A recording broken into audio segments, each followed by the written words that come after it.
एक लड़की बनारस से दिल्ली जा रही है। बनारस स्टेशन पे बैठ के गाड़ी का इंतजार कर रही थी। जैसे गाड़ी आई बनारस स्टेशन पे तो इतना भगदड़ था कि उसने भी अपना सामान लेकर की और जाके अपने सीट पर बैठ गई। लड़की का नाम रहता है गीता और वहाँ उस बोगी में जाती है स्लीपर क्लास में, और स्लीपर क्लास में बैठ जाती है। और वहाँ बैठने के बाद में अपना पर्स देखती है, तो पर्स देखती है तो उसका पर्स उड़ जाता है मेरे भाई। उसके पर्स में टिकट था, पैसा था, कुछ भी नहीं। उसी बीच में गाड़ी चल देती है और चलने के बाद में कुछ दूर जाती है तो टीटी साहब आते हैं और वहाँ टिकट चेक करते हैं। ये लड़की देखती है कि टीटी आ रहे हैं तो हमारे पास टिकट नहीं है, तो हम क्या करेंगे। तो वो लड़की क्या करती है, जो गीता है वो गीता करती है अपना चादर टांग के और सो जाती है। ये सोचती है कि हम चादर टांग के सो गए तो टीटी साहब हमको नहीं जगाए। तो दोस्तों, टिकट चेक करते हुए टिकट आए और गीता के पास आए, बोले कि मैडम आप अपना टिकट दिखाइए। तो वो नहीं सुनी। गीता का पैर हिलाते हुए टीटी बोला कि मैडम आप अपना टिकट दिखाइए। तो उठती है गीता और बैठती है, बोलती है कि टीटी साहब हमारे पास टिकट और पैसा सब था, लेकिन हमारा सब चोरी हो गया, मेरे पास कुछ भी नहीं है। तो टीटी बोलता है कि देखो ऐसे हजारों लड़कियां हमको मिलते हैं और एक एक बहाना बनाती है, तुमको या तो फाइन भरना पड़ेगा, पुलिस के हवाले कर दूंगा।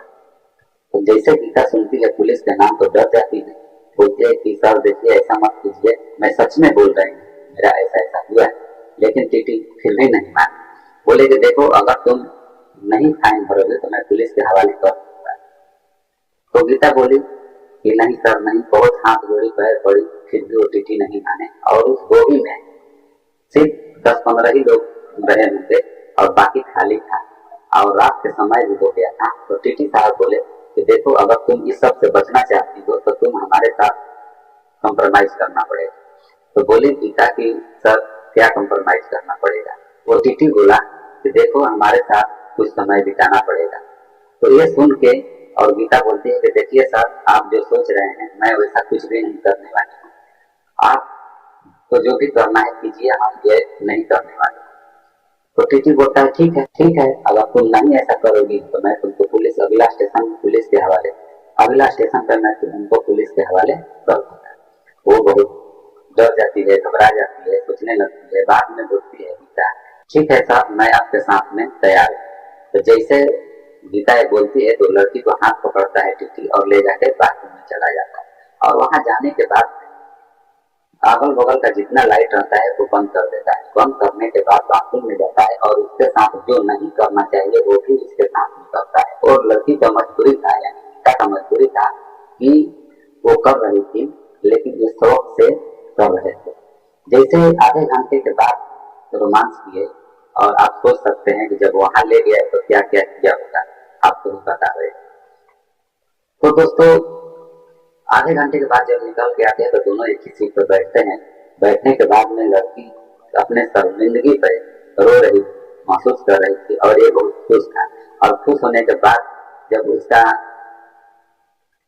उसको चेहरे पर देखता है तो इसको भी थोड़ा उदासी आ जाती है। टीटी साहब को अपने कारनामा पे अफसोस कर बोलते हैं कि देखो उस टाइम पे जोश में हमको कुछ समझ में नहीं आया, जो समझ में आया मैं कर लिया, लेकिन अभी हमको पछतावा हो रहा है कि ऐसा नहीं करना चाहिए। तो गीता बोली कि तुम तो कर लिए और पछतावा किस बात का रखते हैं। फिर भी टीटी साहब बोलते हैं बहुत हम शर्मिंदा है, तुम्हारे साथ ऐसा गलत करके मैं सही नहीं किया। तो दोस्तों, टीटी साहब बोलते हैं कि जब तुम दिल्ली जाओगी तो वहां तुमको पैसा का जरूरत पड़ेगा, पैसा भी नहीं देगा, तो तुम्हें हम कुछ मदद करना चाहते हैं। तो गीता बोली कि कि आप हमारे साथ क्या मदद करेंगे, सबको कर लिए, जरूरत नहीं। लेकिन फिर भी टीटी साहब बोले कि नहीं ये कुछ पैसे है, आप रख लो और वहां से आप चले जाना और तुम अपना नंबर दे दो हमें, और कोई कुछ बोलेगा पूछेगा तो हमसे बात करा देना और मैं बता दूंगा मेरा रिलेशन कार्ड है। वो गीता पहुंचती है दिल्ली रेलवे स्टेशन पे, अपने भाई भाभी के पास पहुंचती है रूम पे। और उसके बाद टीटी साहब फोन लगाते हैं, पूछते हैं कि तुम पहुंच गई अच्छी से। तो बोले कि हाँ पहुंच गए, लेकिन आप फोन क्यों किए। तो टीटी साहब बोले कि देखो हम आए घर पे, रात भर सोए नहीं, मैं आपसे बहुत शर्मिंदगी महसूस कर रहा हूँ, इसलिए मुझे नींद नहीं आया। तो मैं तुमसे मिलना चाहता हूँ और मिलने के बाद आपसे माफी मांग तो बोली कि देखो मैं जो भी ट्रेन में हुआ हम भूल गए, आप भी भूल जाओ, हम वो बात को एक याद नहीं करना चाहते। लेकिन टीटी साहब कहाँ मानने वाले थे, बोले कि नहीं देखो ऐसा मत करो और एक बार मिलो। और पूरा सिफारिश करने के बाद गीता बोली कि ठीक है आप जब बोल रहे हैं तो मैं आपसे मिलूंगी, लेकिन जिस गाड़ी में जिस ट्रेन में आई थी उसी ट्रेन में मेरा रिटर्न टिकट है और 4 दिन बाद मेरा टिकट है, उसी ट्रेन में आपका भी टिकट है, तो वहीं पे अपन मिल लेंगे। तो टीटी साहब बोले कि ठीक है। 4 दिन बाद वो अपना रेलवे स्टेशन पे जाती है और जाने के बाद में अपना बोगी में बैठती है, उसी गाड़ी में बैठती है, जहाँ सीट था उस सीट पर बैठती है। और वो टीटी साहब आते हैं और बोलते हैं कि देखो मैं तुम्हारे साथ पिछला बार जो भी किया था मैं बहुत शर्मिंदा हूँ, मैं माफी के लायक नहीं हूँ। लेकिन तो गीता बोलती है कि मैं तो माफ कर दी, लेकिन फिर भी आप क्यों बोल रहे हैं। तो टीटी साहब बोलते हैं कि देखो ये ऐसा माफ करने से नहीं होगा, मैं चाहता हूँ कि मैं तुम्हारे साथ जो भी मैं किया हूँ वैसा दोबारा तुम जिंदगी में याद करके घुट घुट के ना जियो, इसीलिए मैं तय किया हूँ कि मैं तुमसे शादी करूंगा। गीता बोलती है कि देखिए हम अपनी मर्जी से नहीं कर सकते हैं, जब तक से अपने माँ बाप की मर्जी से नहीं होगा तब से मैं भाग से शादी नहीं करने वाले।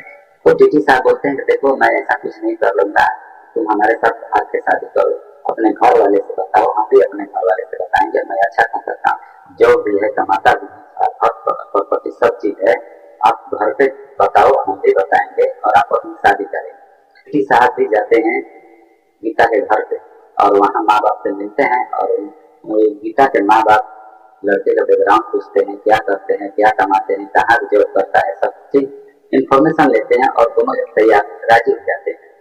दोनों जन राजी हो जाते हैं और शादी भी हो जाती है। गीता का 3 लड़के बच्चे हैं और टीटी साहब उनके साथ जीवन बिता रहे हैं। टीटी साहब का नाम रहता है जोगेंद्र और अच्छी खासी अपना जिंदगी जी रहे हैं और अपने फैमिली के साथ में खुश है। हमारे वीडियो से आपको क्या सीख मिली आप कमेंट में बताइए। आप अगर बताते हैं तो हमारा हौसला बुलंद रहेगा, तो ताकि